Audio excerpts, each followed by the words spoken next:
Hey everyone, and welcome back, focused learners, to another explainer. Today, we're tackling a massive, literally keep you up at night dilemma that banks and major corporations are facing right now. How in the world do you adopt generative AI at breakneck speed without exposing your entire company to catastrophic risk, right? It's this crazy high wire act. You've got to balance cutting-edge innovation with absolute security. So today, we're going to dive into a really practical case study, and then we're going to combine it with a fantastic risk management framework to help you make sense of the whole shebang. All right, let's just take a quick look at our roadmap. We're going to cover 1. The Gen AI banking revolution. 2. Personalizing Brad and Marta. 3. The dark side of AI. 4. 3 lines of defense. And finally, number 5, balancing innovation and risk. Okay, let's kick things off with Section 1, the Gen AI banking revolution. We are starting off in the incredibly high-stakes, ridiculously fast-moving environment of consumer banking in early 2024. Get a load of this staggering number, up to $340 billion. That represents the massive annual value generative AI is expected to generate across various use cases globally. That's billion with a B. And banking, well, it is positioned to be one of the absolute biggest beneficiaries of this technology. We're talking about financial institutions having the potential to capture between 9 and 15% of their operating profits, largely from the massive increase in productivity that AI tools can provide. It's a total game changer. Enter Ruth Jones. She's the head of digital banking at our case study subject, Signa Bank. Now, Ruth knew that traditional banks have historically been, well, pretty slow to adopt to massive technological shifts. They often lose precious market share to agile, digitally native fintech startups that can just move faster. For her, diving headfirst into the AI space wasn't just some nice-to-have option. It was literally a matter of survival. It was the only way to gain a first-mover advantage, unlock deep, valuable customer insights, and completely reinvent the customer journey before her competitors ate her lunch. Moving right along to Section 2, personalizing Brad and Marta. To truly grasp what Gen AI can actually do for a massive institution like a bank, let's look at how Signa Bank planned to completely reimagine the user journey for 2 very different hypothetical customers. This brilliantly illustrates the power of dynamic AI personalization. First, consider Brad. He's a conservative small business owner. He just values straightforward, no-nonsense interactions. The AI recognizes his profile in real time and instantly gives him a simple, uncluttered app layout. It uses plain, jargon-free English and offers super easy access to voice call support. Then, contrast that with Marta. She's a tech-savvy software engineer with equity in a growing startup. For Marta, the AI seamlessly generates a far more sophisticated layout. It pulls complex financial charts, pre-IPO news, and detailed aggressive investment guides right to the forefront. Same bank, totally different worlds. Delivering these highly tailored, individualized experiences requires looking at personalization across multiple complex dimensions. Think about it. You've got the visual presentation style, the actual written content, creative insights, and even the specific channel of communication.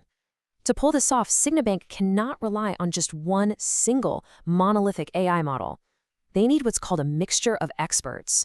Basically, multiple AI models working together in real time to predict needs, translate languages dynamically, and maybe even create realistic human avatars for virtual banking. As you can guess, coordinating all these dimensions seamlessly across millions of users is incredibly complex, which brings us directly to the vulnerabilities of moving this fast. And that drops us right into Section 3, the dark side of AI.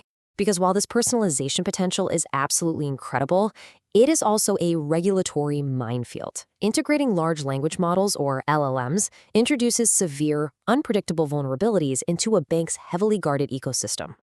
Let's look at how this builds our risk profile. First up, we've got hallucinations.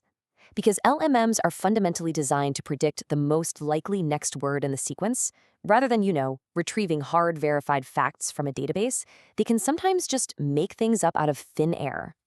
Imagine the devastating reputational and financial damage if Signa Bank's AI confidently hallucinates and recommends a completely bogus, non-existent financial product to a trusting customer like Brad.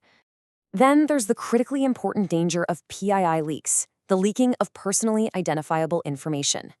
Traditional banking software relies on incredibly strict, hard-coded access controls. But LLMs, they're conversational, they're fluid. We really have to ask how Signa Bank can prevent highly sensitive customer data from slipping out through a tactic called prompt injection or jailbreaking. This is where a malicious user essentially tricks the AI with clever, manipulative phrasing to bypass its safety filters and reveal confidential data it was expressly instructed to hide. And what about catastrophic forgetting? Yeah, that's a real term. As an AI model gets continuously trained on new data to stay current, it can inadvertently overwrite or just completely forget the fundamental knowledge it learned in the past. If the system suddenly forgets Marta's sophisticated, high-risk profile and starts treating her like a novice investor with a basic savings account, she's going to lose all faith in the bank's technical competence instantly. Add to all that the black box opaqueness of AI, meaning we don't always fully understand how the model makes its internal decisions.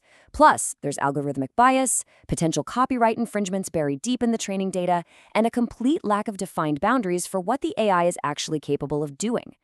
These combined risks create immense tension here. How on earth can Ruth Jones possibly move forward with her AI revolution safely without breaking the bank or running afoul of super strict government financial regulations? Well, enter the ultimate hero framework to solve this dilemma in Section 4, 3 lines of defense. This provides the exact structured oversight necessary to tame the chaos. Translating from one of our academic sources, El modelo de las tres líneas de defensa, we find a highly effective universal solution. It's a widely accepted risk management standard that directly solves Ruth's problem. How? By distributing risk responsibilities across 3 distinct, highly coordinated areas of the company. Let's break down exactly how this structured framework functions in practice. So, the crucial point here is how this model clearly divides responsibility to ensure absolutely nothing slips through the cracks. Step 1, the first line of defense, is the business area itself. In our case study, that's Ruth Jones and her digital banking team. They are the primary owners of the AI risk. Why? Because they're the ones building the tools, so they must natively execute the risk controls right there on the front lines. Step 2, the second line, consists of the specialized risk management groups. Now, they aren't building the AI, but they provide the methodological oversight, they monitor the specific risks, and they ensure the entire framework is working efficiently. Finally, step 3, the third line, is internal audit. They act as the final independent safety net, providing totally objective assurance to the governing board that the first 2 lines are, actually doing their jobs effectively. Now, underpinning this entire model is a vital governance structure. All 3 distinct lines of defense must report upward to top management, the overarching governing body, and the audit committees. This structure ensures complete, undeniable transparency. Ruth's frontline team cannot simply sweep AI hallucinations or data leaks under the rug. The second-line risk team is actively monitoring the metrics, and the third-line audit team is verifying the entire process independently. It's a brilliant system of checks and balances. Let's bring this all together in Section 5, Balancing Innovation and Risk. We're going to combine the Signa Bank AI case study and our governance framework to find our ultimate resolution. Now, you might naturally be thinking that layering all these intensive lines of defense would completely kill Ruth's ability to innovate at the breakneck speed she requires. But I want you to consider this brilliant brakes on a car metaphor. Think about it. Why do high-performance cars have brakes? It is not to make you go slow. Actually, scratch that. It's the exact opposite. Brakes exist precisely so you can drive incredibly fast, knowing with absolute certainty that you have the mechanical ability to safely navigate sharp corners and stop immediately when a hazard appears out of nowhere. The 3 lines of defense model isn't a bureaucratic roadblock for Signa Bank's AI dreams. Rather, it provides the structural brakes required to confidently race ahead of the nimble fintech competition without, crashing the entire institution. But a quick reality check from our source's final considerations. Simply implementing this framework on paper isn't going to magically fix everything. There must be highly fluid, ongoing communication between the 3 lines. They absolutely cannot operate in isolated silos. Furthermore, the model must not remain static. Generative AI itself is constantly evolving, right? It's developing new capabilities and new emergent risks almost weekly. In response, your risk management model has to evolve at the exact same rhythm, continuously adapting to your specific real-world organizational reality. And that wraps up our explainer for today.